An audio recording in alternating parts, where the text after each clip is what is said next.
જ્યાં ભારત દેશમાં એકથી વધુ લગ્ન કરવાને ગુનો ગણવામાં આવે છે, ત્યાં જ દુનિયામાં એક એવો દેશ છે જ્યાં છોકરાઓને બે છોકરીઓ સાથે લગ્ન કરવા પડે છે. જો તે આમ નહીં કરે તો તેમને જેલ જવું પડે છે. આ વિચિત્ર રિવાજ વિશે જાણીને તમે પણ ચોંકી ગયા ને? તો આવો તમને જણાવીએ કે કયા દેશમાં આ વિચિત્ર નિયમો અને કાયદા છે. આ વિચિત્ર પરંપરા આફ્રિકન દેશ એરિટ્રિયામાં છે.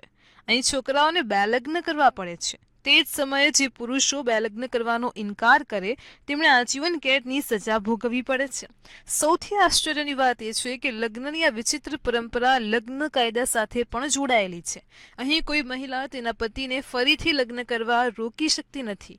જો આમ કરવામાં આવે તો મહિલાને પણ જેલમાં નાખવામાં આવે છે.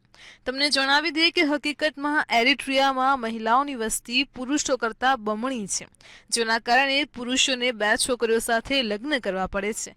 તમે આ કાયદા વિશે શું વિચારો છો? કોમેન્ટ કરીને જણાવજો. આવી જ માહિતી માટે જોતા રહો મંતવ્ય ન્યૂઝ.